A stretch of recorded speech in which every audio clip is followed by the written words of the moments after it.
பெரியவா சரணம். பெரியவா வானொலியின் மாலை நிகழ்ச்சிகள் ஆரம்பமாகின்றன. இன்றைய எமது நிகழ்ச்சிகள் நித்திய குரு பாதுகா பூஜா, ஸ்ரீ ரா கணபதி அவர்கள் எழுதிய புத்தகத்தின் ஒளிவடிவம், ஆன்மீக உரை, மகா பெரியவா மகிமை, உபன்யாசம். பெரியவா சரணம். பெரியவா சரணம்.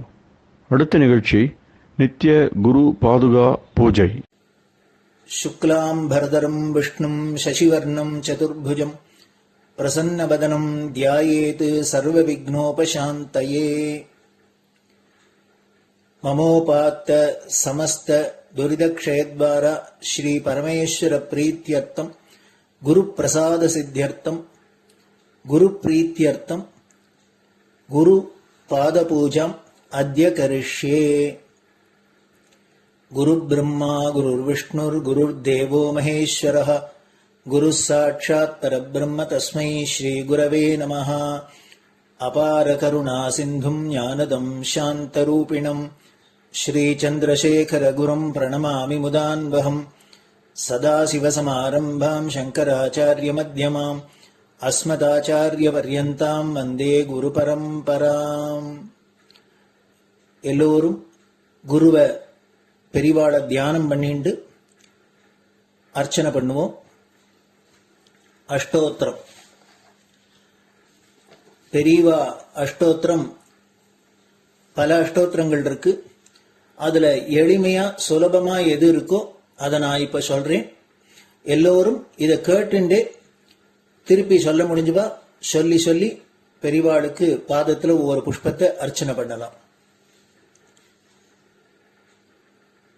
ओम श्री कांची कामकोटि पीठाधीश्वराय नमः.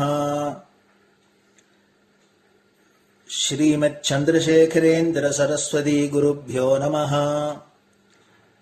संन्यासाश्रम शिखराय नमः. काषाय दंडधारिणे नमः. सर्वपीठापहारिणे नमः. स्वामिनाथ गुरवे नमः. करुणासागराय नमः. जगदाकर्षण शक्तिमते नमः. सर्वचराचर हृदयस्थाय नमः. ओम भक्त परिपालक श्रेष्ठाय नमः. धर्म परिपालकाय नमः. श्री जयेन्द्र सरस्वत्याचार्याय नमः. श्री विजयेन्द्र सरस्वती पूजिताय नमः. शिवशक्ति स्वरूपाय नमः. भक्ताभीष्ट प्रदायकाय नमः. ब्रह्मण्य पोषकाय नमः. ब्रह्म विष्णु शिवैक्य स्वरूपाय नमः. कांची क्षेत्रवासाय नमः. कैलाश शिखरवासाय नमः. स्वधर्म परिपोषकाय नमः. चातुर्वर्ण संरक्षकाय नमः.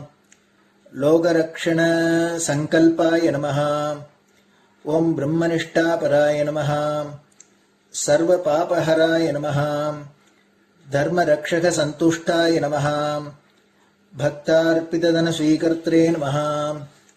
सर्वोपनिषत् सारज्ञाय नमः. सर्वशास्त्रगम्याय नमः. सर्वलोक पितामहाय नमः. भक्ताभीष्ट प्रदायकाय नमः. ब्रह्मण्य पोषकाय नमः. नानाविध पुष्पार्चितपताय नमः. रुद्राक्ष क्रीडधारिणे नमः. भस्मोद्दोलित विग्रहाय नमः. सर्वज्ञाय नमः. सर्वचराचर व्यापकाय नमः. अनेक शिष्य परिपालकाय नमः. मनश्चाञ्चल्य निवर्तकाय नमः. अभयहस्ताय नमः.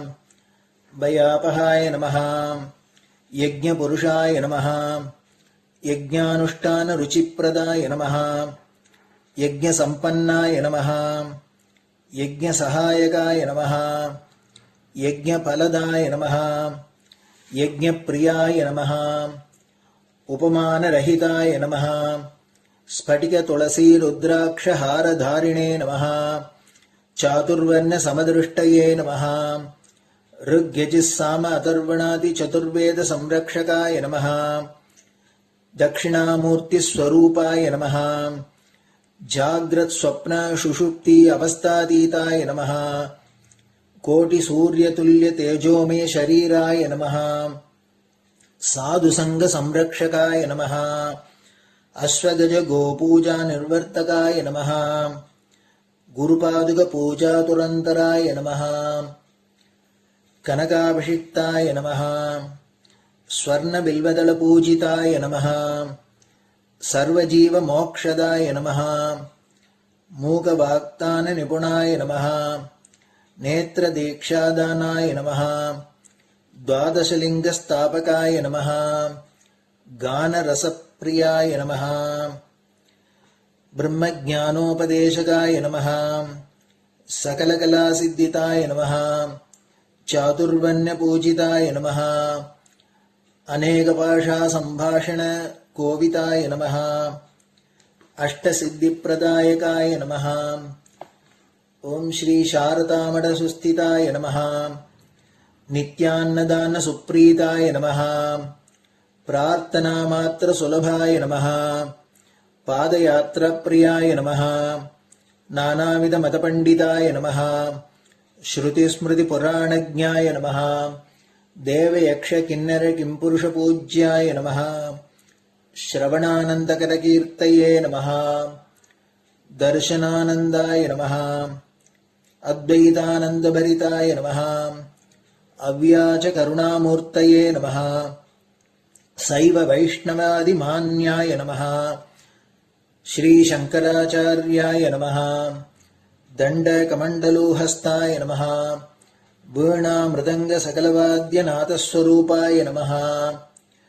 रामकथारसिकाय नमः वेदवेदाङ्ग आगमादिसकलकलासतस्प्रवर्तकाय नमः हृदयगुहाशयाय नमः शतरुद्रीयवर्णितस्वरूपाय नमः केदारेश्वरनाथाय नमः अविद्यानाशकाय नमः निष्कामकर्मोपदेशकाय नमः लघुभक्तिमार्गोपदेशकाय नमः लिङ्गस्वरूपाय नमः सालग्रामसूक्ष्मस्वरूपाय नमः कालड्यां शङ्करकीर्तिस्तम्भनिर्माणकर्त्रे नमः जितेन्द्रियाय नमः शरणागतवत्सलाय नमः श्रीशैलशिखरवासाय नमः डमरुकनादविनोदाय नमः वृषभारूढाय नमः दुर्मदनाशकाय नमः आभिचारिकदोषहर्त्रे नमः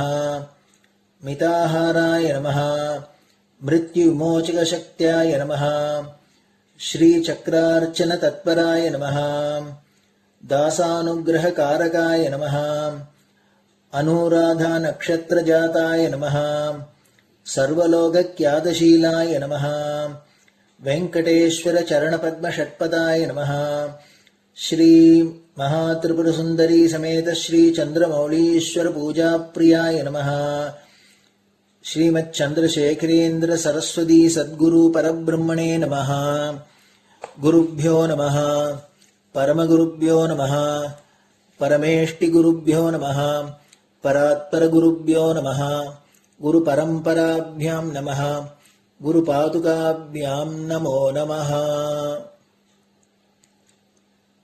அடுத்தது ஊதுபத்தி இருந்தா அதை காமிச்சு தூபம், நெய் தீபம் இருந்தா காமிச்சு அதை நெய் தீபம் தீபம் காமிச்சுட்டு நைவேத்தியம் வெத்தலைப்பாக்கு பழம் இதுலேருந்து ஆரம்பிச்சு அவளுக்கு எது சௌரியமோ அதுபடி நைவேத்தியம் பண்ணலாம். அதுக்கு அடுத்தது கற்பூர ஹாரத்தி பண்ணி எல்லோரும் பிரதட்சிண நமஸ்காரம் பண்ணி பெரியவாள்கிட்ட பிரார்த்தனை பண்ணிண்டு எல்லோரும் க்ஷேமமா இருக்கணும், லோகம் பரம மங்களமா சௌக்கியமா இருக்கணும், எல்லோரும் வியாதி வெக்க இல்லாத ஆயுராரோக்கிய ஐஸ்வர்யத்தோட சாந்தம் அமைதியோட ஞான வைராக்கியத்தோட எல்லோரும் நல்லவர்களாயிருந்து நன்மையை அடையணும்னு பிரார்த்தனை பண்ணி இந்த பூஜையை தினம் செய்யலாம். குரு பிரம்மா குருர் விஷ்ணுர் குருர் தேவோ மகேஸ்வரः குரு சாட்சாத் பரபிரம்ம தஸ்மை ஸ்ரீ குரவே நமஹ. அபார கருணா சிந்தும் ஞானதம் சாந்தரூபிணம் ஸ்ரீ சந்திரசேகர குரும் பிரணமாமி முதான்வகம். சதாசிவசமாரம்பாம் சங்கராச்சாரிய மத்யமாம் அஸ்மதாச்சாரிய பர்யந்தாம் வந்தே குரு பரம்பராம். குரு பாத பூஜை நிறைவடைஞ்சது. பெரியவா சரணம். பெரியவா சரணம். பெரியவா வானொலியில் நேயர்கள் அடுத்து கேட்க இருப்பது ஸ்ரீ ரா கணபதி அவர்கள் எழுதிய புத்தகத்தின் ஒளி வடிவம். அளிப்பவர் ஸ்ரீமதி உமா சங்கர் அவர்கள். தேனினும் இனிய சொல்லான் தீச்சுடர் மேனி கொண்டான் ஊனுயிர்க்குயிரதான ஒன்றினைக் கலந்து நின்றான் ஏனினிக் கவலை நெஞ்சே இன்றுனக் அருள் செய்தான் இஞ்ஞானவான் காமகோட்டி நாதனை நம்புவோமே. ஜெய ஜெய சங்கர ஹரஹர சங்கர. மகாபெரிவாளின் உபன்யாசங்களை ரா கணபதி அண்ணா தெய்வத்தின் குரல் என்ற பெயரில் 7 பாகங்களாக தொகுத்து அளித்ததின் 7ஆம் பாகத்தின் அடுத்த பகுதி. கங்கா ஸ்நானமும் காவேரி ஸ்நானமும். பூமாதேவியின் பிரார்த்தனை.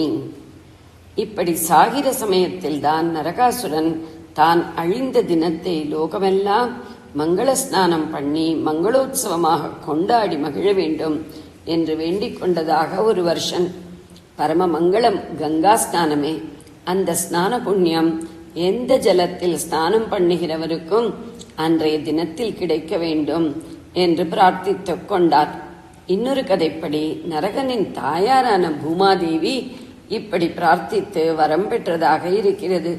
முன்னேயே சொன்ன மாதிரி சாட்சாத் பரமாத்மாவின் கையால் வதமாகி சாயுஜ்ய முக்திக்கு போகிற நிலையில் இருக்கிற நரகன் இப்படி லோகோபகாரமாக வரம் கேட்டுக்கொண்டதில் விசேஷம் எதுவும் தெரியவில்லை. அவனுடைய பெற்ற தாயார் இப்படி கேட்டாள் என்றால்தான் அது மகா உசத்தி என்று தோன்றுகிறது.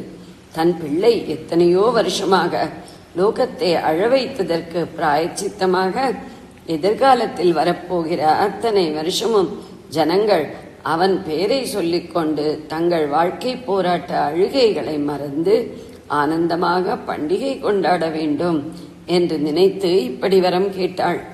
பூமாதேவியின் அவதாரமான சத்யபாமாவே சம்ஹாரத்துக்கு சகாயம் பண்ண தனியாக பூமாதேவி வந்து நரகாசுரன் அபகரித்திருந்த குடை குண்டலங்களை கிருஷ்ணருக்கு சமர்ப்பணம் செய்துவிட்டு இப்படி பிரார்த்தித்தாள் என்று சொல்லி இருக்கிறதே என்று தோன்றலாம். ஒரு தெய்வம் அவதாரம் பண்ணின பிறகும் அந்த மூல தெய்வமும் இருக்கிறபடியே இருந்து கொண்டு அவதாரமும் தனியாக இருந்திருக்கிறது. பரமேஸ்வர அவதாரமான ஆச்சாரியாலே கைலாசத்தில் ஈஸ்வர தரிசனம் பண்ணி பஞ்சலிங்கங்களை வாங்கி கொண்டிருக்கிறார். பாகவதத்திலேயே பிற்பாடு ஒரு பிராமணனின் செத்துப்போன குழந்தைகளை விஷ்ணுலோகத்திலிருந்து மீட்டு வருவதற்காக கிருஷ்ணர் அர்ஜுனனோடு அங்கே போனதாகவும் அங்கே சேஷ சயனத்தில் இருந்த நாராயணமூர்த்தியை பார்த்ததாகவும் விஷ்ணுவும் கிருஷ்ணரும் சம்பாஷித்துக் கொண்டதாகவும் வருகிறது. அப்படித்தான் இப்போது பூமாதேவி பாமா 2 பேரும் ஏக காலத்தில் வெவ்வேறாக இருந்திருக்கிறார்கள். தன் பிள்ளை போன தினத்தில் எல்லோருக்கும் கங்கா ஸ்நான புண்ணியம் கிடைக்க வேண்டும் என்று பூமாதேவி கேட்டுக்கொண்ட விசேஷம்தான் இன்றைக்கும் நாம் தீபாவளி அன்று கங்கா ஸ்நானம் செய்வது. உறவுக்காரர்கள் போய்விட்டால் ஸ்நானம் பண்ணுவது வழக்கம்.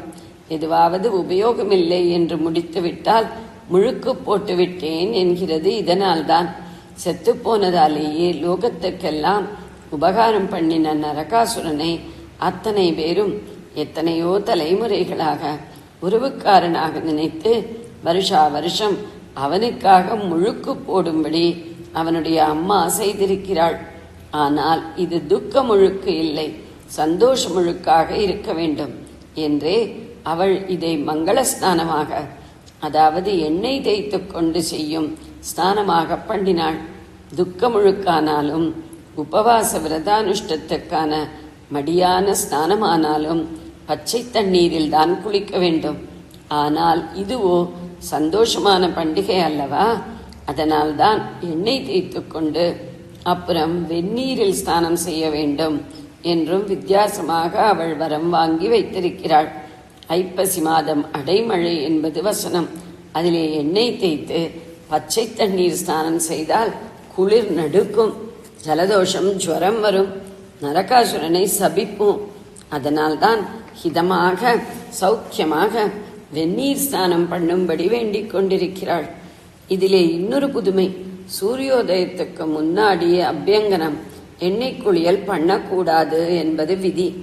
ஆனாலும் இதற்கு வித்தியாசமாக ஒரு விதி சாக்ஷாத் பகவானிடமிருந்து வரமாக வாங்கிவிட்டாலே பிள்ளையை பற்றி விசேஷமாக நினைக்க தோண்டும் என்று பூமாதேவி நினைத்தாள். அதனால்தான் தீபாவளி ஒரு நாளில் மட்டும் சூரியோதயத்துக்கு முந்தி அருணோதய காலத்திலேயே தைல ஸ்நானம் பண்ண வேண்டும் என்று வரம் கேட்டு அதற்கு பகவானின் அங்கீகாரத்தை பெற்றாள். அருணோதயம் என்றால் அருணனின் உதயம். அருணன் என்பவன் சூரியனுடைய தேரோட்டி. அவன் ஒரே சிவப்பாக இருப்பான். நல்ல சிவப்புக்கு அருணவர்ணம் என்றே பெயர்.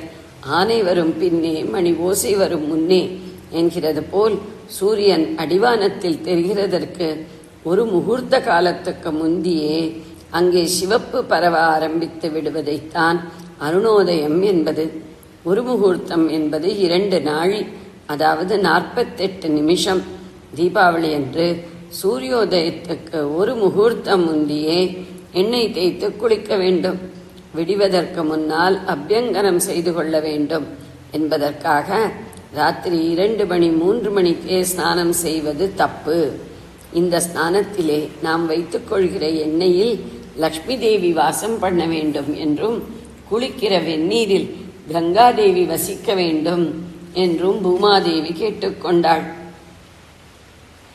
அதன் பின்பாதியை ஒட்டித்தான் பிரசித்தமாக தீபாவளி அன்று கங்கா ஸ்நானம் என்ற பெயர் ஏற்பட்டிருக்கிறது.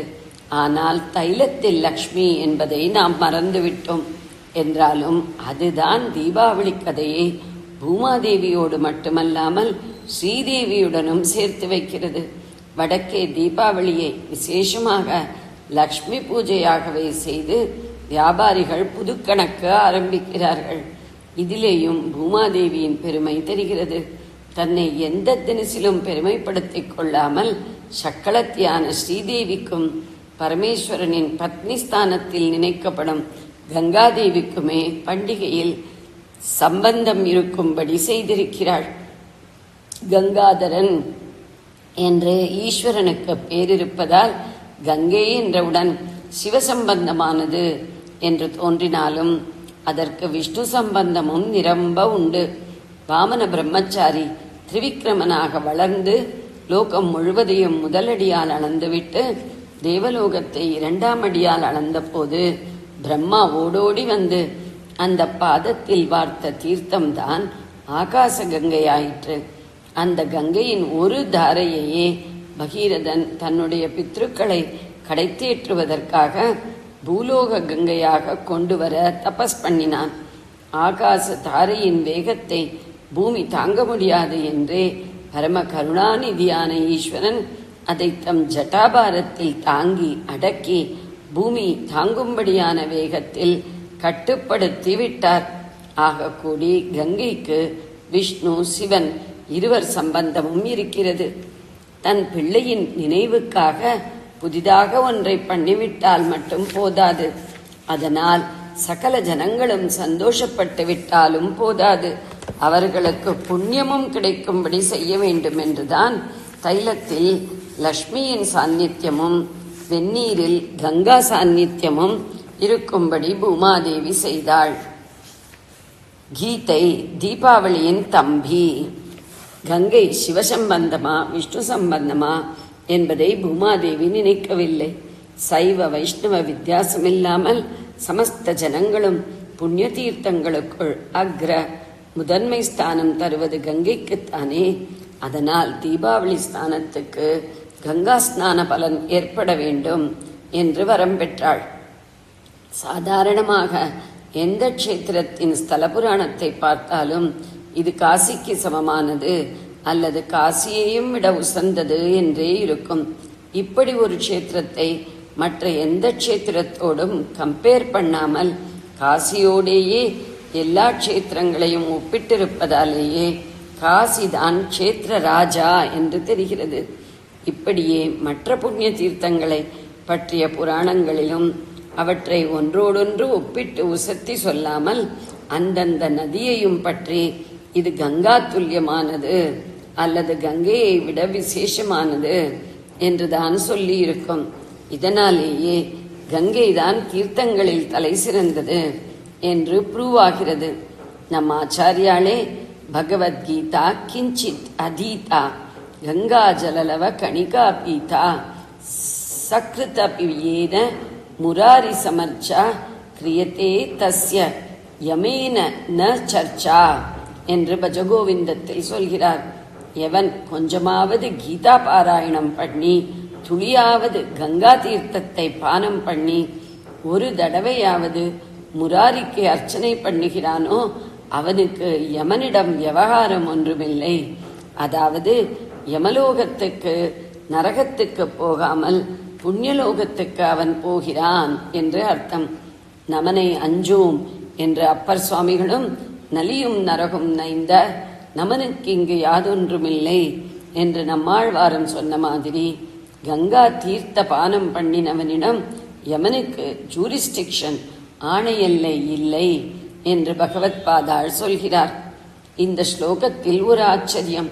இதில் சொல்லியிருக்கிற கீதை, கங்கை, முராரி, யமன் ஆகிய நாலுக்குமே தீபாவளி சம்பந்தம் இருப்பதுதான். கீதையை நான் தீபாவளியின் தம்பி என்று சொல்வது வழக்கம். ஏன்? தீபாவளிக்கு நான் என்ன சிறப்பு சொன்னேன்? சற்றும் எதிர்பாராத ஒரு சூழ்நிலையில், அதாவது மகத்தான புத்திரசோகத்தின் மத்தியில் இப்படிப்பட்ட கோலாகலமான பண்டிகையை ஒரு தாயார்காரி உண்டாக்கி கொடுத்ததால் தான் அது பண்டிகைகளுக்கே ராஜாவாக இருக்கிறது என்றுதானே சொன்னேன். இதே மாதிரிதான் எத்தனை மத புஸ்தகங்கள், தத்துவசாஸ்திரங்கள் இருந்தாலும் அதற்கெல்லாம் சிகரமாக கீதை கீதை என்றே ஆதிகால மதாச்சாரியர்களிலிருந்து திலக், காந்தி, இப்போதுள்ள பல சாதுக்கள், பிலாசபிக்காரர்கள், அரசியல்வாதிகள் வரை எல்லாரும் கொண்டாடுவதை பார்க்கிறோம். கீதையும் தீபாவளி மாதிரியேதான் கொஞ்சமும் எதிர்பார்க்க முடியாத சந்தர்ப்பத்தில் பிறந்த தியாக சக்தியிலிருந்து தோன்றியிருக்கிறது. சாதாரணமாக தத்துவோபதேசம் என்றால் விஸ்ராந்தியான ஆசிரமத்திலே வயசான குரு வயசில் சின்னவனான சிஷ்யனுக்கு செய்வதாக இருக்கும். ஆனால் இந்த பகவத்கீதையோ நேர்மாறாக யுத்த பூமியில் கோரமான ரணகளத்தில் பிறந்தது. அர்ஜுனன் தனக்கு சமவயசினனான கிருஷ்ணனிடம் தான் எஜமானனாயிருந்து அவர் வண்டிக்காரனாக தேரோட்டுகிற போது பெற்றுக்கொண்ட உபதேசம். அடுத்த க்ஷணமே தன் தலை போனாலும் போகக்கூடும் என்கிற ஆபத்தான சந்தர்ப்பத்தில் பிராணனை விட சத்தியத்தை தெரிந்து கொள்வதுதான் பெரிசு என்ற தியாக புத்தியுடன் அர்ஜுனன் பகவானிடம் சிஷ்யஸ்தேகம் சாதிமாம் துவாம் பிரபன்னம், சிஷ்யனாக நான் உன்னிடம் சரணாகதி பண்ணிவிட்டேன், எனக்கு உபதேச ரூபமாக உத்தரவு போடு என்று நமஸ்காரம் செய்த போது கீதை பிறந்தது. இதனால்தான் பண்டிகைகளில் தீபாவளி மாதிரி புஸ்தகங்களில் கீதை உச்சியாக இருக்கிறது. தீபாவளி, கீதை இரண்டையும் கிருஷ்ணரே தான் கொடுத்திருக்கிறார். அடுத்ததாக ஆச்சாரியார் சொல்கிற கங்கைக்கும் தீபாவளிக்கும் உள்ள கனெக்ஷன் இத்தனை நாழி பார்த்தோம். மூன்றாவதாக முராரியை அர்ச்சிக்க வேண்டும் என்கிறார். பகவானுடைய பெயர்கள் எத்தனையோ இருக்க முராரி சமர்ச்சா என்றே சொல்கிறார். நரகாசுரனின் சகாவான முரனை கொன்ற போதுதான் பகவான் முராரியானார் என்பதை சற்று முன்தான் பார்த்தோம். கடைசியில் ஆச்சாரியார் யமனை பற்றி சொல்கிறார். நரகன் என்ற உடனேயே நரகத்தின் ஞாபகமும் யமதர்மராஜா ஞாபகமும் தான் வருகின்றன. அதுவும் தவிர தீபாவளி என்று யமனுக்கு தர்ப்பணம் பண்ண வேண்டும் என்று சொல்லி இருக்கிறது. வடதேசத்தில் தீபாவளிக்கு முதல் நாள் யம தீபம் என்றே போடுகிறார்கள். ஜெய ஜெய சங்கர, ஹர ஹர சங்கர. பெரியவா சரணம். இந்நிகழ்ச்சியின் அடுத்த பகுதி நாளை மாலை இதே நேரத்தில் ஒளிபரப்பாகும். பெரியவா சரணம். பெரியவா சரணம். பெரியவா வானொலியில் நேயர்கள் அடுத்து கேட்க இருப்பது திரு கவிக்கண்ணன் அவர்களின் ஆன்மீக உரை. பெரியவாச்சரணம். ராம் ராம். ஸ்ரீ குருப்யோ நம. ஜெய ஜெய சங்கர ஹர ஹர சங்கர. பெரியவா வானொலி நேயர்கள் அனைவருக்கும், மகா பெரியவாவுடைய பக்தர்கள் அனைவருக்கும் அடியேன் கவிக்கண்ணனின் அன்பு கலந்த நல்வாழ்த்துக்கள். ராம் ராம். ஜெய ஜெய சங்கர ஹர ஹர சங்கர. ஸ்ரீ குருப்யோ நம. குருவினை தேடியே குறை களைந்திடுவோம், குருவினை நாடியே துயர் விடுத்திடுவோம். குருவினை தேடியே குறை களைந்திடுவோம், குருவினை நாடியே துயர் விடுத்திடுவோம். குருவினை தேடியே குறை களைந்திடுவோம்.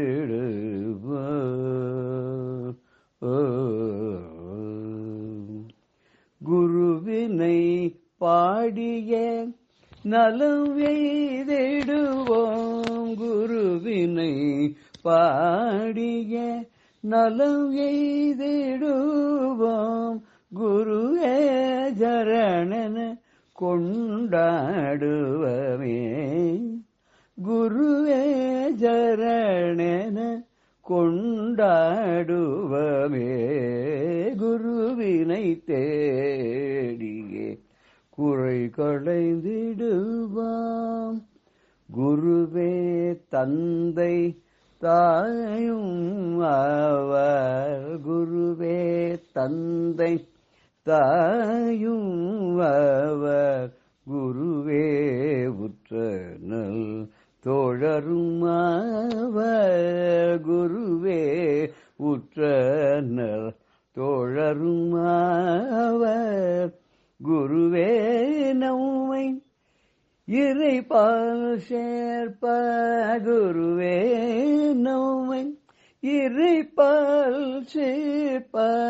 குருவை சார்ந்திட குறைவில்லை நமக்கே, குருவை சார்ந்திட குறைவில்லை நமக்கே.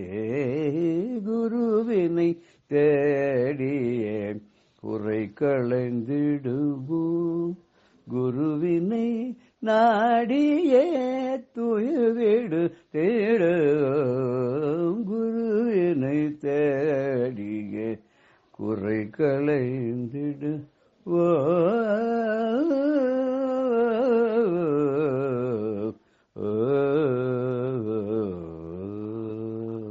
குருவினை தேடி போனோம்னா நம்ம குறைகளெல்லாம் கலைந்து விடுவோம். குருவை நாடி போனா துயர்கள் எல்லாம் நம்ம விட்டு விலகி போயிடும். குருவனை பாடி நம்ம அடைஞ்சோன்னு சொன்னாக்க நமக்கு எல்லா நலங்களும் தானே வந்து சேரும். குருவே சரண் நம்ம கொண்டாட வேண்டாமா? ஏன்னா குருதான் நமக்கு தாயுமானவர், தந்தையுமானவர், உற்ற தோழனுமானவர். குருவே நம்ம இறைவன் பால் சேர்க்கக்கூடியவர். அப்படி இந்த குருவை சார்ந்து நம்ம இருந்தோம்னாக்க நமக்கு என்ன குறை இருக்க போறது? ஒரு குறையும் இருக்க போறது இல்லை. நம்ம குறையெல்லாம் அவர் குறையா பார்த்து அவர் எல்லாத்தையும் தீர்த்து வச்சுடுவார். நமக்கு குறையே இல்லாத இருக்கலாம். ஒரு சமயத்துல ஒரு அன்பருடைய மகன், அவனுக்கு பெரியவா கிட்ட ரொம்ப ஒரு பக்தி உண்டு. எதுவா இருந்தாலும் பெரியவா கிட்ட சொல்லாத செய்யவே மாட்டானோ. எதுவா இருந்தாலும் தான் என்ன முடிவு எடுத்திருக்கேன்னு சொல்ல மாட்டான். பெரியவா என்ன சொல்றேன் அப்படின்னு தான் கேட்பறான். பெரியவா கேட்பான், உனக்கு என்னென்ன ஆப்ஷன், இது இருக்கு இது இருக்கு இது இருக்கு, உனக்கு எது பிடிச்சிருக்குன்னு கேட்பான். இல்ல நீங்க பெரியவா அது சொன்னாலும் எனக்கு எது நல்லதுன்னு பெரியவாளுக்கு தானே தெரியும். நீங்க பெரியவா சொன்னாலும் நான் அப்படியே பண்றேன் அப்படிமானா. ஒரு சமயம் என்னாச்சுன்னா, அவன் நினைச்ச ஒரு காலேஜ்ல, ஒரு பெரியர் கல்லூரில் அவன் நினைச்ச சப்ஜெக்ட்ல அவனுக்கு இடம் குறிச்சுட்டு அவனுக்கு ரொம்ப சந்தோஷம். என்ன பண்ணான், நேர முதல்ல திருப்பதிக்கு போனான். திருப்பதி அவருக்கு குலதெய்வமா இருக்கும் ஸ்ரீனிவாச பெருமாள். போயிருக்கான். அங்க போய் தரிசனம்லாம் பண்ணினான். தரிசனம் பண்ணி முடிச்சான். முடிச்ச உடனே நேர பெரியவா எங்க கேம்ப் பண்ணிருக்காரோ அந்த இடத்துக்கு போயிட்டான். அந்த இடத்துக்கு போயிட்டான்னா கிட்டத்தட்ட அது மகாராஷ்டிராவுக்கு அருகாமையில் இருக்கக்கூடிய இடமா இருக்கலாம்னு நினைக்கிறேன். இங்க இருந்து அங்க போயிட்டான். பெரியவா கிட்ட போய் பார்க்கறதுக்காக போய் பெரியவா நமஸ்காரம் பண்ணி இந்த மாதிரி எனக்கு அந்த இடத்துல நான் நினைச்ச மாதிரியான இடத்துல நினைச்சமான சப்ஜெக்ட் எல்லாம் கிடைச்சிருக்க பெரியவா அனுகிரகம் பண்ணா நான் சேர்றேன்னு சொல்லலான்னு போனா அங்க போறதுக்கு முன்னாடியே பெரியவா ஒருத்தர் அமிச்சு ஒரு அம்பி வராம பாத்தியா அவன் அப்படியே உடனே நேர அவ ஊருக்கு திரும்பி போக சொல்லுவான். அப்புறம் அதே மாதிரியே அந்த அம்பியை பார்த்து என்னப்பா நீ தானே சோ இந்த ஊர்ல இருந்து வர இல்லையா, சரி நீ சொல்ற சமாச்சாரத்தை பெரியவாக்குறாங்க சொல்றோம், உன்னை பெரியவா உடனே ஊருக்கு திரும்பி போக சொன்னான். அந்த பையன் நடுங்கி போயிட்டான். என்னடா நம்ம பெரியவா கிட்ட ஆசீர்வாதம் வாங்கறதுக்கு வந்தாக்க உத்தரவு வாங்கறதுக்காக வந்தா அவர் என்னடானா நம்மளை பார்க்க கூட இல்லை, பார்க்காமனே அந்த அம்பியை திரும்பி ஊருக்கு அர்ஜென்டா போக சொல்லுங்கிறாரு. என்ன அம்பி வேற வழியில நேர கிளம்பி அப்படியே அது எந்த பஸ் அது பிடிக்கணுமோ எப்படி பண்ணணுமோ தெரியல, நேர ஊருக்கு வந்துட்டான். ஊருக்கு வந்து பார்த்தா பெரிய அதிர்ச்சி அவனுக்கு. என்னன்னு பார்த்தா அந்த அம்பியோட தகப்பனார் காலமாயிட்டார். இது எப்படி பெரியவாளுக்கு தெரிஞ்சது? அதுதான் ஆச்சரியம், அதுதான் சர்வஜன், அதுதான் தெய்வம். இந்த அம்பி எங்கேயோ சென்னைக்கு பக்கத்துல எங்கேயோ ஒரு ஊர்ல இருந்து போய் மகாராஷ்டிரா கிட்ட போய் பெரியவாளை பார்க்கணும்னு போனா பெரியவா அந்த அம்பியை உடனே என்ன அப்பா தவறி போயிட்டாருனாலே பையனுக்கு தீட்டு வேற வந்துருமே இல்லையோ, அதோட அம்பி உடனே சீக்கிரம் போனாதானே அப்பா காரியம் எல்லாம் பார்க்க முடியும். அதனால உடனே பெரியவா அங்கேருந்து திருப்பி அனுப்பிச்சதும் அம்பி ஓடோடி எப்படியோ அங்கேருந்து வந்துவிட்டான். அடுத்த நாளே வந்துட்டான். வந்து பார்த்தா பெரிய அவனுக்கு அதிர்ச்சியா இருந்தது. அப்பா இறைவனடி சேர்ந்து விட்டாருங்கிறது. இது எல்லாத்தையும் அந்த அம்பியை நினைச்சு ஒரு நிமிஷம் பாக்குறான். நம்ம எதுக்காக போனோம், வேற என்னவோ நடந்துடுத்து, இது எப்படியோ பெரியவாளுக்கு தெரிஞ்சு நம்மள உடனே நம்மள அனுப்பிச்சு வச்சாலே அப்படின்னு சொல்லி பெரியவா எந்த பக்கத்துல இருக்காளோ அந்த திசையை பார்த்தே ஒரு நமஸ்காரம் பண்ணாமா. அப்பா காரியம் எல்லாம் முடிஞ்சுக்கிட்டு எல்லாம் ஆச்சு. அப்புறம் ஒரு நாளைக்கு எல்லாரையும் கேட்டுட்டான் பெரியவாளை தரிசனம் பண்ணலாமான்னு. பண்ணலாம்னு அவ சொன்ன அப்புறம் ஒரு கொஞ்ச நாள் கழிச்சு போய் பெரியவாளை போய் பார்த்து எல்லா விஷயத்தையும் சொல்லி பெரியவாள்கிட்ட ஆசீர்வாதம்லாம் வாங்கிட்டு வந்தான் அப்படின்னு சொல்லுவா. இதுல இருந்து என்ன தெரியுது அப்படின்னாக்க பெரியவாளை ஒரு சரணம் அடைஞ்சிட்டோம்னா நமக்கு என்ன பண்ணணுமோ அது அவளுக்கு தெரியும். அது அவ தக்க சமயத்துல தகுந்த முறையில நமக்கு செஞ்சு கொடுப்பான்னா. இது மாத்திரம் இல்ல, இன்னொரு சமாச்சாரம் கூட இருக்கு. அது கேட்டா ரொம்ப ஆச்சரியமா இருக்கும். இதே மாதிரிதான் ஒரு நண்பர் பெரியவாள்கிட்ட ரொம்ப பக்தி உள்ளவர் தான். பெரியவாளை பார்க்கணுங்கிற ஆசையெல்லாம் உண்டு அவருக்கு. ஆனா கொஞ்சம் அவருக்கு இந்த சகவாசங்கள்லாம் சரியா இல்லை, பழக்க வழக்கங்கள்லாம் சரியா இல்லை. அதனால ஒரு பயம் அவருக்கு, எப்படி போய் பெரியவாளை பார்க்க முடியாதுன்னு. இதே மாதிரியே ஒரு நாஸ்திகவாதம் பண்ணிருந்த ஒருத்தர் பெரியவாளுடைய பக்தர் ஆயிட்டாருங்கிறத நம்ம பார்த்திருக்கோம் இல்லையா. கவியரசு கண்ணதாசன் இருக்காரு, அவர் அர்த்தமுள்ள இந்து மதம் புஸ்தகம் கூட பெரியவா சொல்லிதான் எழுதினார் அப்படின்னு சொல்லுவார். பெரியவா தரிசனம் பண்ணி ஆசீர்வாதம் வாங்கின அப்புறம் எந்த பாட்டியும் 2ஆம் தடவை எழுதினது இல்லைன்னு கூட சொல்லுவா இல்லையா. அவர் இந்த அர்த்தமுள்ள இந்து மதம் மற்றும் பல கட்டுரைகள் பெரியவாளை பத்தி எழுதியிருக்கிறதா இந்த அம்பி நிறைய படிச்சிருக்கார்.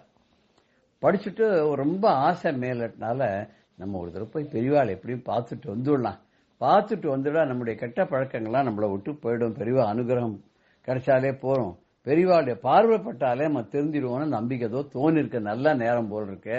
நேர கிளம்பி பெரியவா தரிசனத்துக்காக போனான்.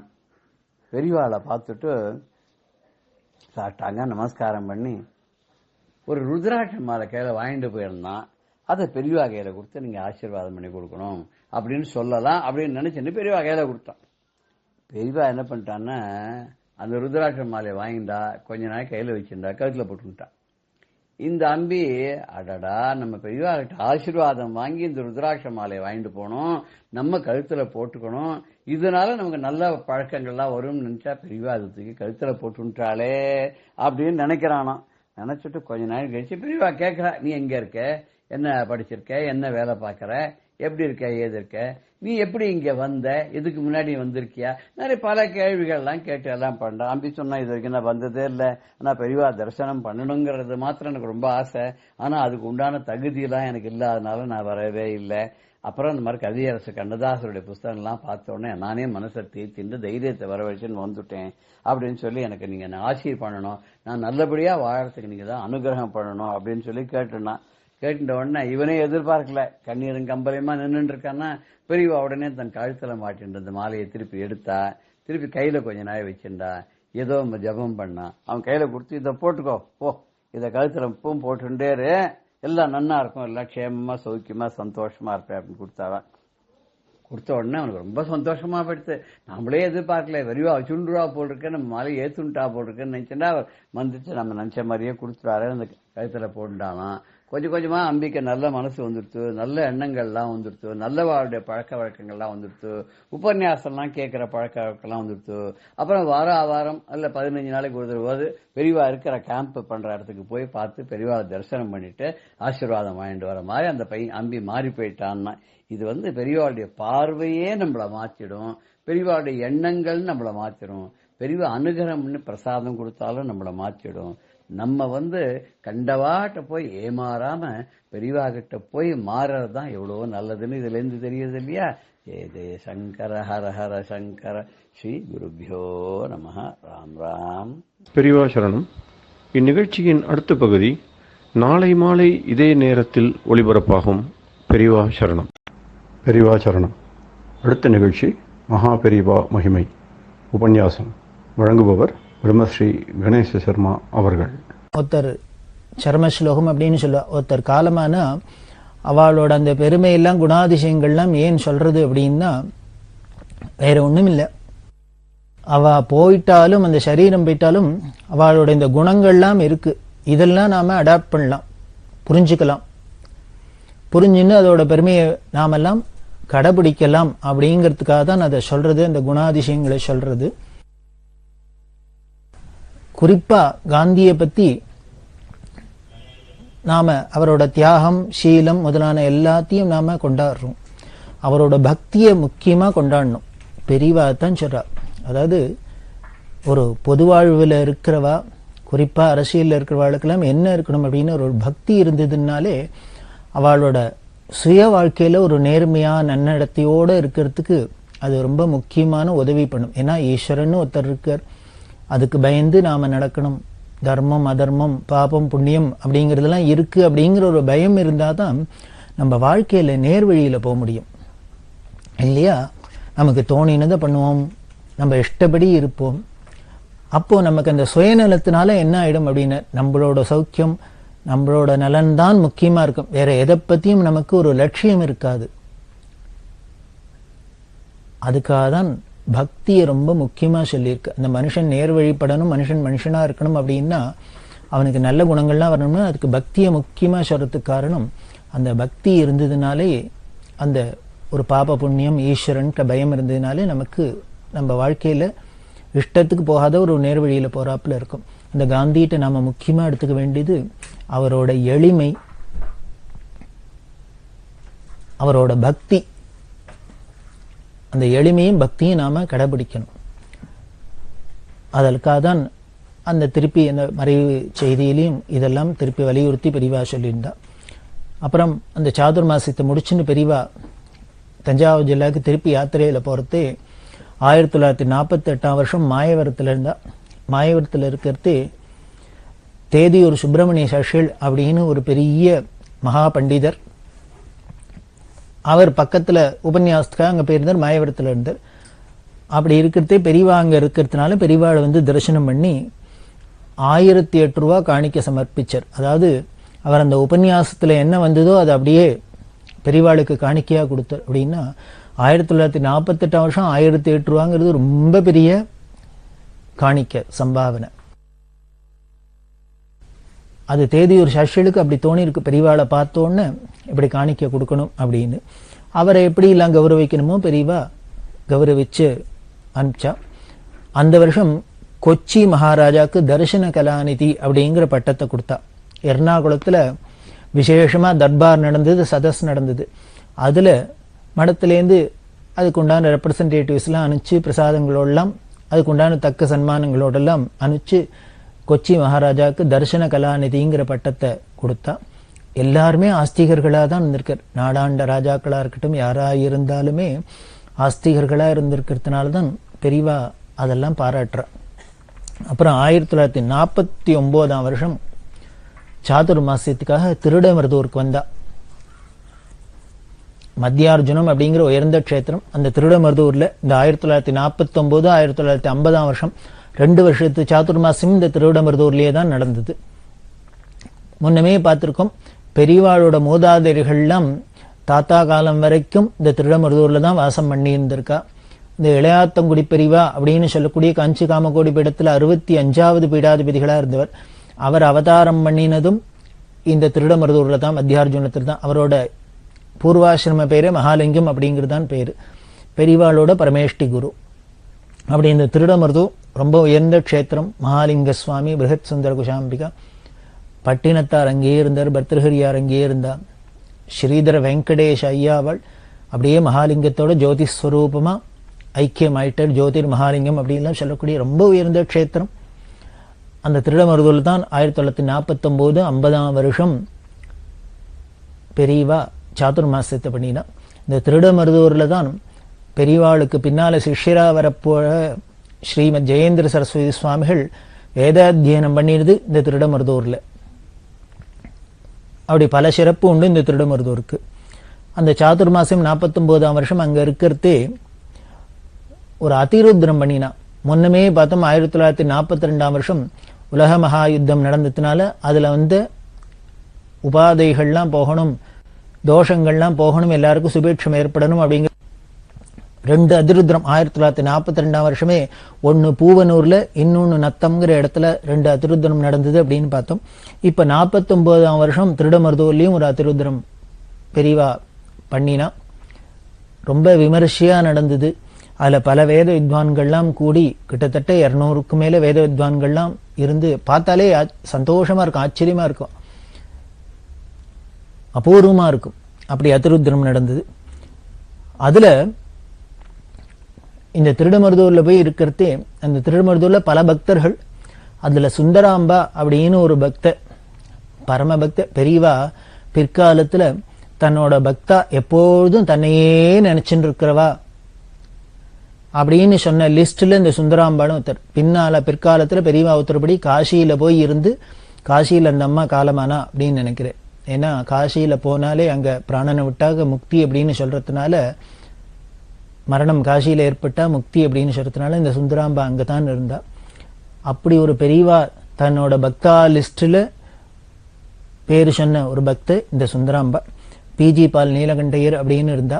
அவளோட வீடு, அவளுக்கு வாழலாம் உறவுகாரா, அவளோட உபச்சாரத்துக்காக அங்க போய் இருந்தா. இந்த சுந்தராம்பாளை பத்தி சொல்லணும் அப்படின்னா, பெரியவா கால வேளையில பிராதஸ்மரணையில தன்னை நினைக்கணும் அப்படின்னு சொல்றதுல ஒரு 10 பேர் சொன்னேன். பெரியவா சொன்ன லிஸ்ட். அதுல இவாள்லாம் ஒத்தர் அப்படின்னாக்க எவ்வளவு பக்தி இருந்திருக்கணும், எவ்வளவு ஸ்ரத்த இருந்திருக்கணும், எப்படி உபாசிச்சிருக்கணும் பெரியவாளை. வயசான அம்மா பெரியவாளை ஒரு நாளைக்கு வீட்டுக்கு கூப்பிட்டா. அப்பப்போ வீட்டுக்கு கூப்பிட்றா, வீட்டுக்கு வரா. வந்திருக்கிறதே பெரியவா பாதத்துல ஸ்வர்ணத்தால பாத பூஜை பண்ணினாலாம் அந்த அம்மா. ஸ்வர்ணத்தை எப்படி வச்சுட்டுன்னா வெங்கலப்பானையில வச்சுண்டு, வெங்கலப்பானை முழுக்களும் ஸ்வர்ணம். அந்த காலத்துல பவுன் காசெல்லாம் எப்படி வச்சுப்பான்னா, இந்த காலம் மாதிரி பேங்கா சேஃப்டியா லாக்கரா அது மாதிரிலாம் கிடையாதே. அவ வீட்டுக்குள்ளேயே தானே அங்கங்க வச்சுருப்பா. அதுல இந்த அம்மா வெங்கலப்பானையில பவுனை வச்சுட்டு பெரியவாளுக்கு பாத பூஜை பண்ணிடலாம். அப்படிலாம் இந்த அம்மாவை பத்தி சொல்ற வழக்கம். இந்த சாதுர்மாசியத்துல பாஷ்ய பாடம் நடக்கும், பிரம்மசூத்திர பாஷ்ய பாடம்லாம் நடக்கும்.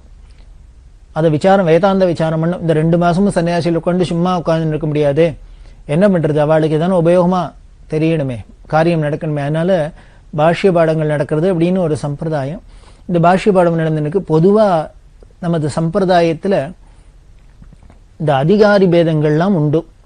இவாவா தான் இன்னென்ன காரியங்களை பண்ணலாம், இவாவா இந்த காரியங்களை பண்ணக்கூடாது அப்படிங்கலாம் அதிகாரி பேதம் உண்டு.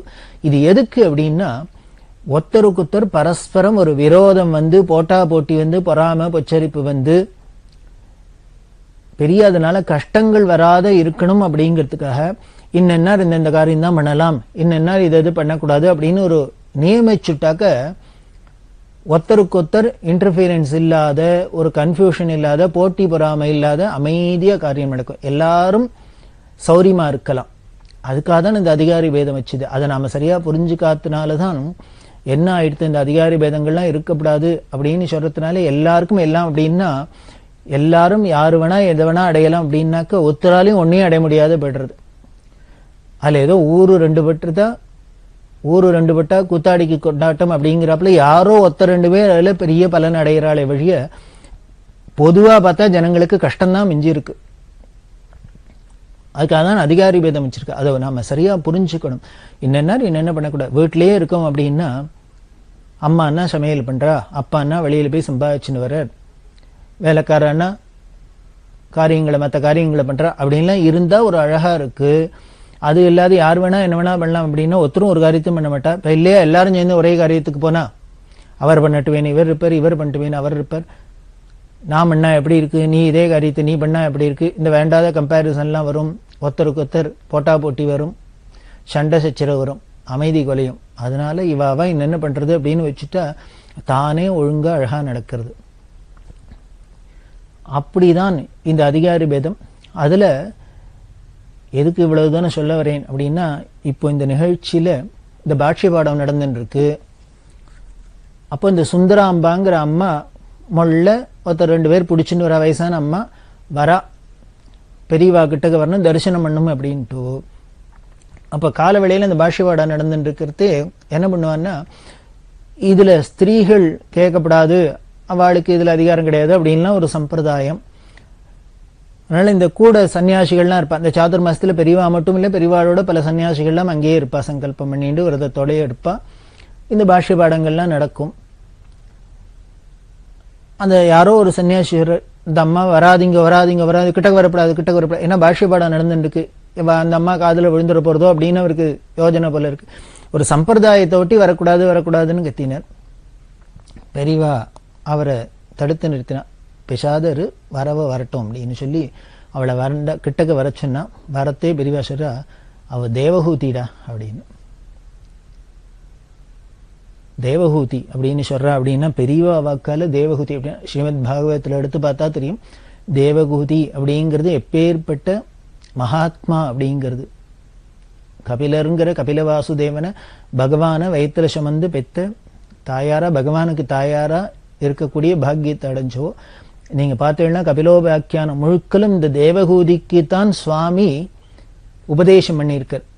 எப்படி இந்த பாஷ்யத்திலேயோ எதுலேயோ கீதையிலையோ எதெல்லாம் வேதாந்தம் சொல்லியிருக்கோ, ஆத்ம சாட்சா்காரத்துக்கு வழி சொல்லியிருக்கோ, அத கபிலர் தன்னோட தாயாருக்கு தான் உபதேசம் பண்ணினார், பிரம்மோபதேசம் பண்ணியிருக்கார். அப்படின்னா அப்ப அவருக்கு தெரியாதா, கபிலருக்கு தெரியாதா ஒரு ஸ்திரீகளுக்கு இதை சொல்லக்கூடாது, வேதாந்தம் சொல்லலாமா சொல்லக்கூடாதா அப்படிங்கிறதுலாம் அவருக்கு தெரியாதா? சொன்னார். அப்படின்னா அவளுக்கு அதுக்கு உண்டான யோகியதை இருந்துருத்துனால் அதை கிரகிச்சுக்கிற தன்மை அவளுக்கு இருந்துன்னா சொல்லலாம். ஆனா இங்க ஒரு பெரிய பிரச்சனை என்ன அப்படின்னா, நம்ம எல்லாருக்குமே நமக்கு எல்லா யோகியதையும் இருக்கிறாப்லேயே தான் ஒரு பிரமை இருக்கும். யாரான ஏதாவது நம்மளை பண்ணக்கூடாதுன்னா, ஏன் எனக்கு என்ன குறைச்சல், நான் ஏன் பண்ணக்கூடாது, நான் ஏன் கேட்கக்கூடாது, நான் ஏன் இதை பண்ணக்கூடாது அதை பண்ணக்கூடாது அப்படின்லாம் உடனே ஆர்கியூ பண்றோம், சண்டைக்கு போறோம். காரணம் நாமளை பெருசா நினைச்சுன்னுட்டோம். நமக்கு என்னமோ அந்த தகுதியெல்லாம் இருக்கிறாப்புலையும் எல்லா தகுதியும் எல்லா யோகியதையும் இருக்கு அப்படின்னு நினைச்சுன்றதுனால யாரான எதாவது பண்ணக்கூடாதுன்னா உடனே நமக்கு கோபம் வருது. நாம அப்படி ஒரு பாவம் இருக்கிறதுனால நமக்கு நிஜமாவே தகுதி இருக்கா இல்லையாங்கிறத நம்ம மனசாட்சி பூர்வமா ஆராய்ஞ்சு பார்த்துட்டோம்னா, அமைதியா நாம பார்த்தோம்னா, நாமளே இதை எதை பண்ணலாம், இதை எதை பண்ணக்கூடாது, இது எதுக்கு நமக்கு யோகியதை இருக்கு, இது எதுக்கு சக்தி இருக்கு, சக்தி இல்லை அப்படிங்கிறது தெரிஞ்சிடும். ஆனா அது தெரிய விடாது. தெரிய விடாத தடுக்கிறது தான் மாயை.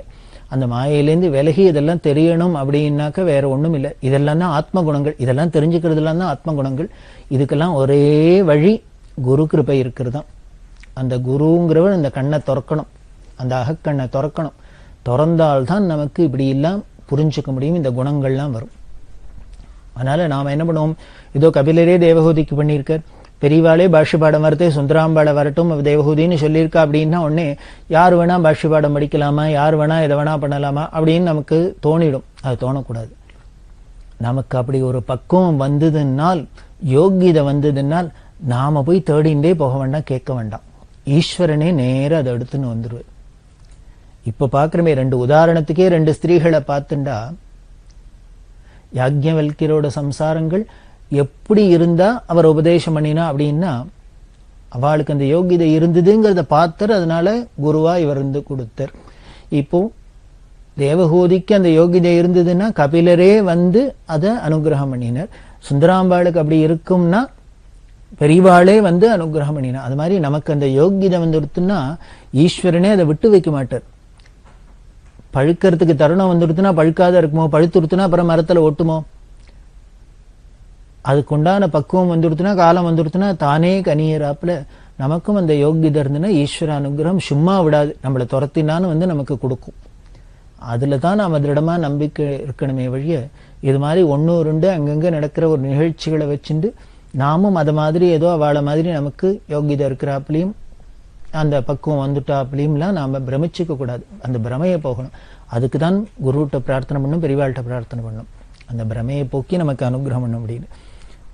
அப்படி இதை எதுக்கு இவ்வளவு விவரமா சொல்றேன் அப்படின்னா, அந்த சுந்தராம்பா அப்படிங்கிற அந்த அம்மா எப்பேற்பட்ட பக்தியா இருக்கணும். பெரியவா வாக்கால இதோ வராபார தேவகூதி வந்துட்டா அப்படின்னு சொல்றா, பாஷிபாட நடக்கிறதே இத்தாப்புல உட்கார சொல்றா அப்படின்னா அந்த அம்மாக்கு எப்படி பக்தி இருக்கணும், எவ்வளவு ஒரு பக்குவம் இருக்கணும், ஞான நிலையை அடைஞ்சவாளா இருக்கணும் அப்படின்னு. நம்ம தேசத்துல பல பேர் அது மாதிரி இருந்திருக்கா. ஸ்திரீகள்லாம் எப்படி பக்குவமா இருந்திருக்கா, விவேகிகளா இருந்திருக்கா. எத்தனையோ பேரை பார்க்கறமே, வரிசையா சொல்லிட்டு போகலாம். அதாவது நம்ம கண்ணுக்கு தெரிஞ்சு நம்ம காலத்துல நமக்கு ஒரு ஜெனரேஷன் முன்னாலுமே அப்படி எல்லாம் இருந்திருக்கா. ஆவுடைய அக்கா அப்படின்னு ஒரு அம்மாவை சொல்றா. அந்த அம்மாவோட வேதாந்த பாடல்கள்லாம் பார்த்தாக்க என்ன ஒரு ஸ்திதியில உள்ளுக்குள்ள அனுபவம் இருந்துன்னா இப்படி வார்த்தைகளாவே வெளியில வர அளவுக்கு இருந்திருக்காவெல்லாம். இப்படி பல பேர் பார்க்கிறோம் நாம. காரைக்கால் அம்மையார், ஔவையார், இப்படி பல ஸ்திரீகளை பார்க்கிறோம். அதுல ஒண்ணு போல இருக்கு இந்த சுந்தராம்பாங்கிற அம்மா. இப்பேற்பட்டவாள்லாம் இருந்தாக்க அந்த ஊர்லயே 2 வருஷம் இருக்கிறதுக்கு பெரியவாளுக்கு என்ன தடை அப்படிதான் இருந்திருக்கா. அதுக்கு மேல இந்த 49ஆம் வருஷம் திருடமருதூர் சாத்துட்டு மாசம் சேர்த்தும் போது என்ன பண்ணா, இந்த வேதம் படிக்கிறத ஊக்குவிக்கணும். ஏன்னா அந்த காலகட்டங்கள்ல வேதம் படிக்கிறது அப்படி பரம்பரையா, வேத பரம்பரையா தலைமுறையா வேதம் படிச்சு ஆகங்களை பண்ணி அனுஷ்டானம் பண்ணி அப்படி எல்லாம் அந்த பரம்பரை கூட என்ன ஆயிடுத்துன்னா, அந்த சூழ்நிலையில அந்த காலகட்டத்துல இனிமே வேதம் படிச்சா நமக்கு பொழப்புக்கு ஒண்ணும் இல்லை, சாப்பாட்டுக்கு ஒண்ணும் இல்லை, ஜீவனத்துக்கு ஒண்ணும் பண்ண முடியாது அப்படிங்கிற ஒரு ஸ்திதியும் ஃபினான்ஷியலி அவ ரொம்ப வீக்கா போய் சமுதாயத்திலும் சொசைட்டிலும் ஒரு மரியாதை இல்லாத, மட்டு மரியாதை இல்லாத, அவளை ஏதோ ஹேளனமாலாம் நினைக்கிற ஸ்திதியெல்லாம் நாஸ்திகங்கள்லாம் பரவி இன்னும் அரசியல் சூழ்நிலையெல்லாம் வேற விதமா மாறி இப்படி எல்லாமே சூழ்நிலை முழுக்கலும் இந்த வேதம் படிக்கிறத ஒரு ஊக்குவிக்கிறாப்புல இல்ல, டிஸ்கரேஜ் பண்றாப்புல, இன்னும் வேண்டான்னு அதை விட்டு விலகி போறாப்புல தான் காலகட்டம் அப்படி போயிருந்தது.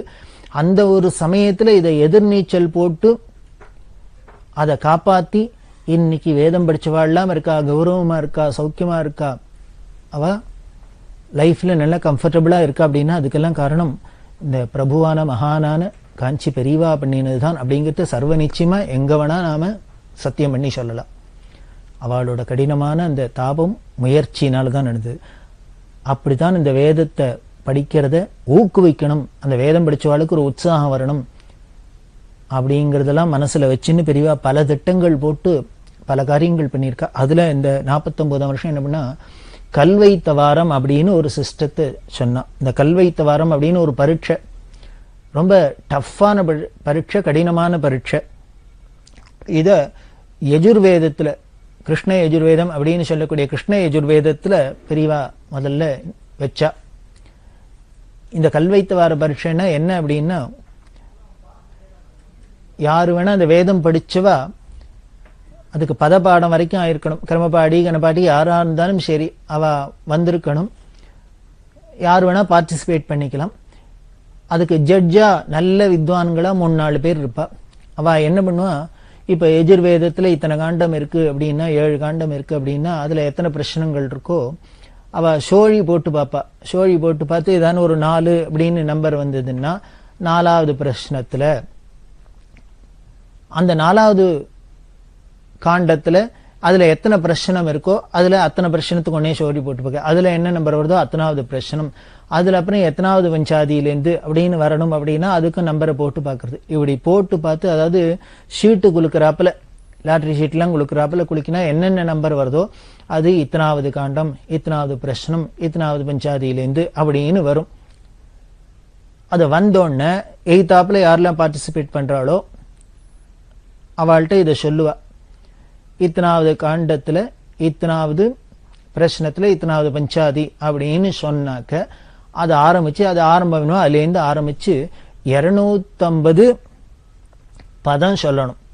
அதுக்குத்தான் சொன்னேன், முதல்ல பூர்ணமா அந்த சம்ஹிதையை ஷாக்கே மூலத்தை படிக்கிறது, அதுக்கப்புறம் மூலத்தையே பதம் பதமா பிரிச்சு படிக்கிறது. அடுத்து இந்த விகிருதி பாடத்துல முதல் பதப்பாடம் தான். அந்த பதப்பாடம் படிச்சவாளுக்கு தான் இது பதம் பதமா பிரிச்சு சொல்ல முடியும். இந்த பஞ்சாதியிலேருந்து 250 பதம் சொல்லணும். 250 பதம் சொல்லினா தப்பு இல்லாத தங்கு தடை இல்லாத சொல்லணும். அதுல வேடிக்கை என்னன்னா 251 சொன்னாலும் தப்பு, ஃபெயில். 249 சொல்லி நிறுத்தினாலும் ஃபெயில். 250 பதம் அப்படின்னால் ஆரம்பிச்சத்துலேருந்து 250 பதம்னா கரெக்டா 250 பதம் இருக்கணும். ஒன்னு குறைஞ்சாலும் தப்பு, கூடினாலும் தப்பு. அப்படின்னா எவ்வளவு கடினமா இருக்கும்.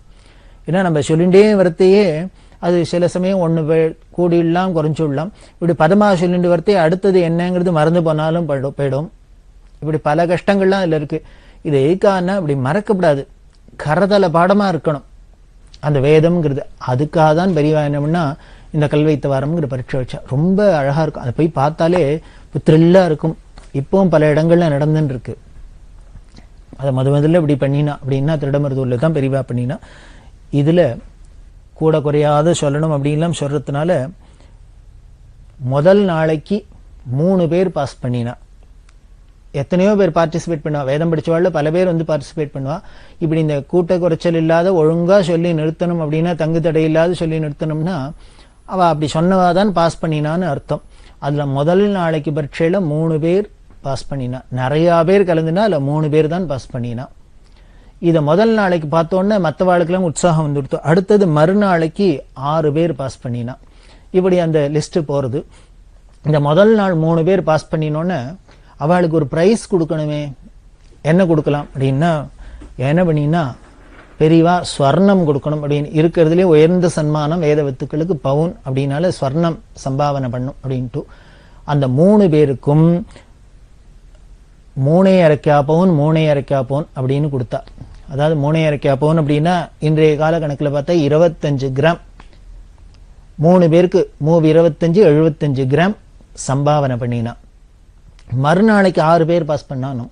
உடனே பெரியவாளுக்கு என்ன பண்ணா, அவ உற்சாகமா வந்து எல்லாரும் சேர்றா. முதல் நாளைக்கு 20-30 பேர் வந்து கலந்துட்டா. அதுல 3 பேர் பாஸ் பண்ணான்னா அடுத்த நாளைக்கு உடனே 50-60 பேர் வந்து கலந்துக்கிறா. அதுல 6 பேர் பாஸ் பண்றா. அப்படின்னா நாளுக்கு நாள் பார்ட்டிசிபேட் பண்றவாளும் ஜாஸ்தியாரா, அதுல வின் பண்றவாளும் ஜாஸ்தியாரா. அதனால இதுக்கு இன்னும் கொஞ்சம் என்ன என்கரேஜ் பண்ணும் அப்படிங்கிறதுனால மறுநாளைக்கு என்ன பண்ணா கல்வைத்த வாரம் அப்படின்னு வச்சுக்கிறதுனால கல்லழைச்ச மோதிரம் பிரசன்ட் பண்ணணும். நல்ல நவரத்னம் மாணிக்கங்கள்லாம் இழைச்ச மோதிரம் பிரைஸ் கொடுக்கணும் அப்படின்னு எத்தனை பேர் பாஸ் பண்றாலோ அத்தனை பேருக்கு கொடுக்கணும் அப்படின்ட்டு அதை பெரியவா ஆசைப்பட மோதிரம் வேணும் அப்படின்னா நாளைக்கு கார்த்தால மோதிரம் வேணும் அப்படின்னு சொன்னாக்க என்ன பண்றது? உடனே என்ன பண்ணா கூட இருந்த பக்தாள்லாம் பார்த்தவாள்லாம் அவ கையில போட்டுன மோதிரத்தெல்லாம் கழட்டி போட ஆரம்பிச்சுட்டா. முன்னமே சொன்னேன், பெரியவாளுக்கு காமாட்சி கோயில்ல தங்க விமானம் வேணும் அப்படின்னா அவ உடனே நகையெல்லாம் கழட்டி கொடுத்தா அப்படின்னு. அது மாதிரி இங்க எல்லாரும் மோதிரத்தை கேட்டு போயிட்டா. கிட்டத்தட்ட 25 மோதிரம் வந்து சேர்ந்து கொடுத்து உட்கார்ந்து இடத்துல அனௌன்ஸ் பண்ணினோடனே 25 மோதிரம் வந்து விழுந்துருத்து. ஆனா பெரியவா என்ன பண்ணா, எத்தனை பேர் பாஸ் பண்ணியிருக்காளோ அந்த 6 பேருக்கு மட்டும் 6 மோதிரத்தை எடுத்துட்டு மீதி எல்லாத்தையும் 19 மோதிரத்தையும் அவள்கிட்டயே திருப்பி கொடுத்துட்டா. அதுதான் பெரியவாளோட நேர்மைங்கிறது. சரி வந்திருக்கு மீதி என்னைக்கானு வச்சுக்கலாம் அப்படின்னு வச்சுக்க மாட்டா. அப்பப்போ வருதா அப்பப்போ செலவழிக்கணும். அப்படி ஒரு பட்டகட்டையா ஞானியா இருந்தா. அந்த 6 பேருக்கு யாரோ பாக்கியசாலிகள், யாரோட 6 மோதிரம் போச்சு அவள்லாம் பரம பாக்கியசாலிகள். மீதி எல்லாருக்கும் சந்தோஷம். அதாவது மேற்கொண்டு உற்சாகம் வரும். நம்ம கொண்டுக்கணும், நம்மளோட மோதிரம் இந்த காணிக்கையா போனோம், நம்மளோட மோதிரம் காணிக்கையா போனோம். இப்படி இந்த கல்வைச்ச வாரத்துக்கு மோதிரம் பிரைஸ் எல்லாம் கொடுத்தா. அப்படி இருக்கிறதே கரபாத்ரி சுவாமிஜி அப்படின்னு ஒரு மகான் வடதேசத்திலேருந்து அவர் வந்து பெரியவாளை தரிசனம் பண்ணிட்டார். அதாவது அப்போ அரசாங்கத்துல ஹிந்து கோடு அப்படின்னு ஒண்ணு கொண்டு வரத்துக்கு ஏற்பாடு ஆயிருந்தது. அதுல உள்ள சாதக பாதங்களை வச்சு அதுக்காக ஆதரவு திரட்டுறதுக்காக, அதை எதிர்க்கிறதுக்கு ஆதரவு திரட்டுறதுக்காக இந்த கரபாத்ரி சுவாமிஜி வந்து பெரியவாளை தரிசனம் பண்ணிட்டார். இப்படி பல பேர் வந்து பல காரணங்களுக்காக தரிசனம் பண்றதே பெரியவாளோட யாத்திரை தொடர்றது. பெரியவா சரணம். இந்த நிகழ்ச்சியின் அடுத்த பகுதி எதிர்வரும் திங்கட்கிழமை அன்று இதே நேரத்தில் ஒளிபரப்பாகும். பெரியவா சரணம். பெரியவா சரணம். அடுத்த நிகழ்ச்சி திருவாசக இன்னிசை. வழங்குபவர் ஸ்ரீ சத்குருநாத தேசிகர் அவர்கள். பெரியவா சரணம். திருச்சிற்றம்பலம். திருப்பூவல்லி. பாலும் அமுதமும் தேனுடனாம் பராபரமாய், பாலும் அமுதமும் தேனுடனாம் பராபரமாய், கோலம் குளிர்ந்து உள்ளம் கொண்டபிரான் குறை கடல்கள் ஞாலம் பரவுவார் நன்னெறியாம் அந்நெறியே போலும் புகழ் பாடி பூவல்லி கொய்யாமோ. வானவன் மாலையன் மற்றும் உள்ள தேவர்கட்கும் போனவனாய் நின்று கூடலிலா குணக்குரியோன் ஆன நெடுங்கடல் ஆலாலம் அமுது செய்ய, ஆன நெடுங்கடல் ஆலாலம் அமுது செய்ய போனகம் ஆனவா பூவல்லி கொய்யாமோ. அன்றால நீழற்கு அருமறைகள் தான் அருளி நன்றாகவானவர் மாமுனிவர் நாள்தோறும் நின்றாரையேத்தும் நிறைகழலோன் புனை கொன்றை பொந்தாது பாடி நாம் பூவல்லி கொய்யாமோ. படமாக என்னுள்ளே தன் இணை போதவை அளித்திங்கு இடமாக கொண்டிருந்த ஏகம்பமேய வீரான் தடமார் மதில் தில்லை அம்பலமே தான் இடமா நடமாடுமா பாடி பூவல்லி கொய்யாமோ. நடமாடுமா பாடி பூவல்லி கொய்யாமோ. அங்கி அருக்கன் இராவணன்,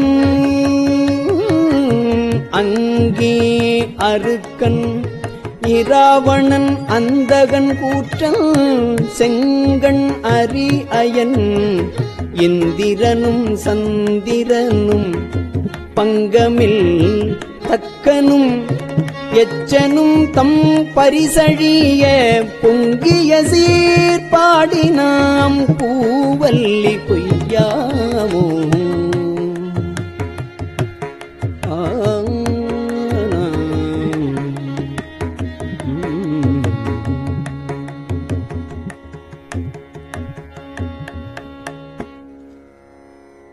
திண்போர் விடையான் சிவபுரத்தார் போரேறு மண்பால் மதுரையில் பிட்டமுது செய்து அருளி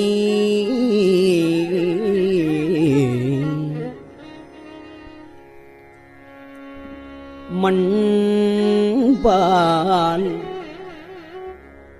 மதுரையில் பிட்டமுது செய்து அருளி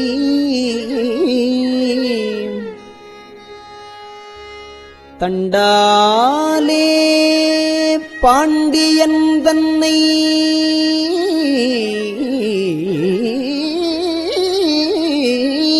பணிகொண்ட தண்டாலே பாண்டியன் தண்டாலே தன்னை பணிகொண்ட புண்பாடல் பாடி நாம்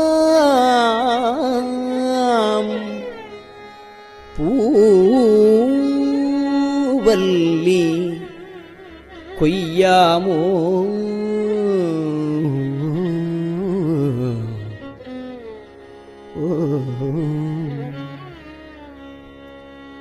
முன்னாய மாலையனும் வானவரும் தானவரும் பொன்னாறு திருவடித் தாமறியாறு போற்றுவதே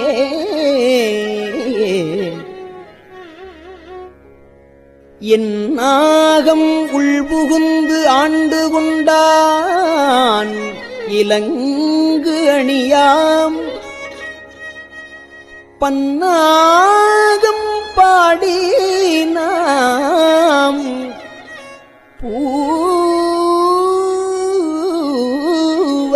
பூவல்லி கொய்யாமோ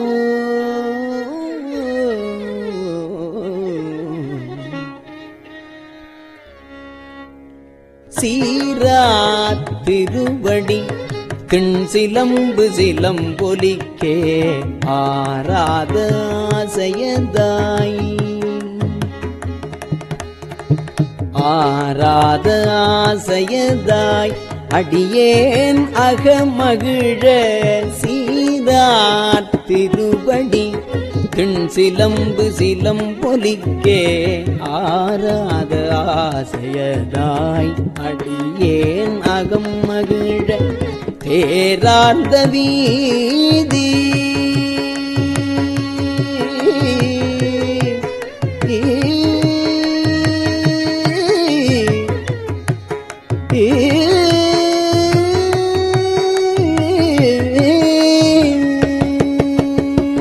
தேரார்ந்த வீதி பெருந்துரையான் திருநடம் தேரார்ந்த வீதி பெருந்துரையான் திருநடம் பேரானந்தம் பாடி பேரானந்தம் பாடி பூவல்லி கொய்யாமோ தேராந்த வீதி பெருந்துரையான் திருநடம் பேரானந்தம் பாடி பூவல்லி கொய்யாமோ பேரானந்தம் பாடி பூவல்லி கொய்யாமோ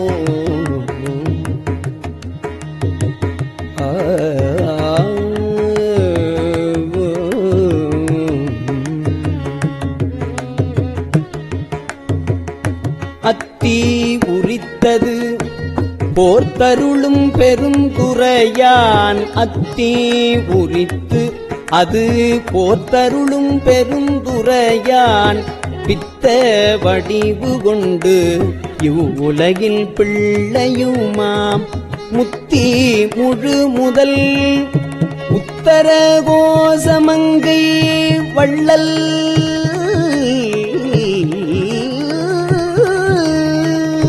முத்தி முழு முதல் உத்தர கோசமங்கை வள்ளல்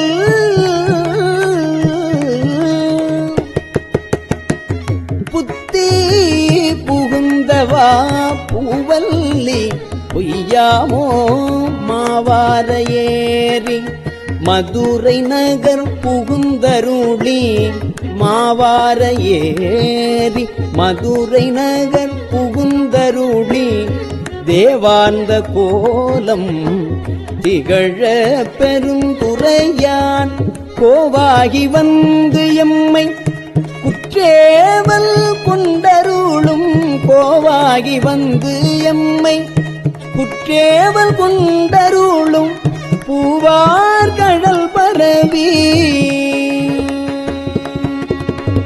கோவாகி வந்து எம்மை குற்றேவல் கொண்டருளும் பூவார் கடல் பரவி பூவல்லி பொய்யாமோ பூவார் கடல் பரவி பூவல்லி கொய்யாமோ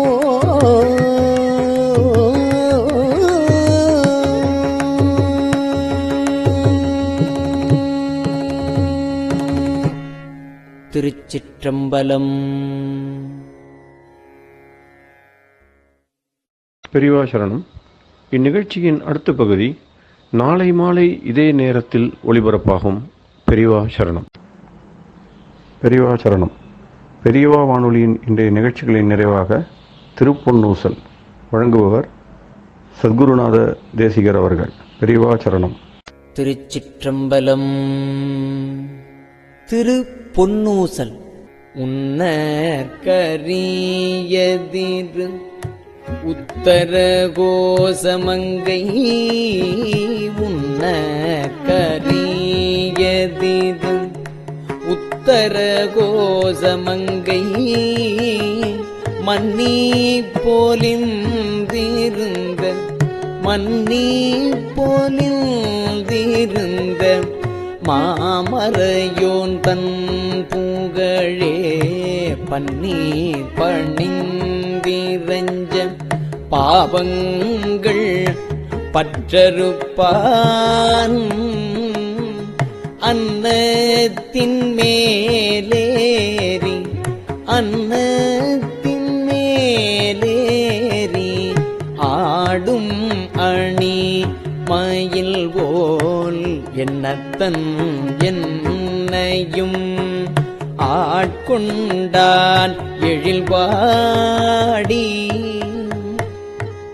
பொன்பொத்த பூன்முலையீர் பொன்வொத்த பூன்முலையீர் பொன்னூசல் ஆடாமோ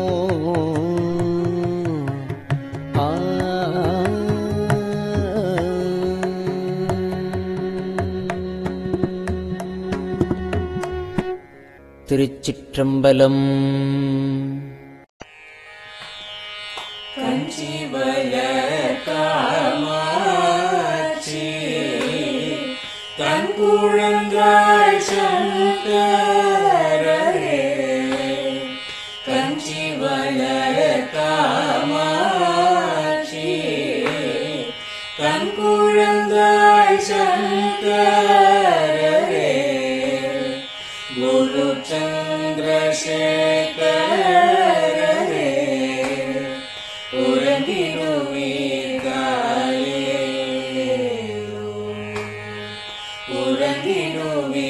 உறங்கிடுவீர்களே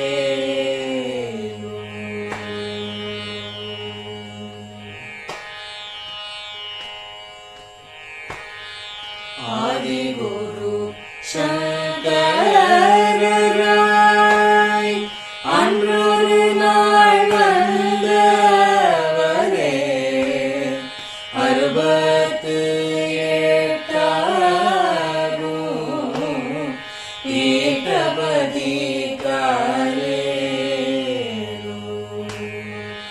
ஏழுலகும் பூப்பவரே காப்பவரே கரப்பவரே எல்லோர்க்கும் அருள்பவரே உறங்கிடுவீர்களே அயனுடனே மாலவனோ தேடிய பொற்பதத்தவரே அருமறைகள் சாற்றும் முயல் மலர்பதமே காலே முக்தி நிலை எய்திடவே சக்தி தரும் சத்குருவே முக்தி நிலை எய்திடவே சக்தி தரும் சத்குருவே நித்தமெங்கள் நாவீசையில் நித்திரை கொள்தாளே நித்தமெங்கள் நாவீசையில் நித்திரை கொள்தாளே நித்தமெங்கள் நாவீசையில் நித்திரை கொள்தாளே.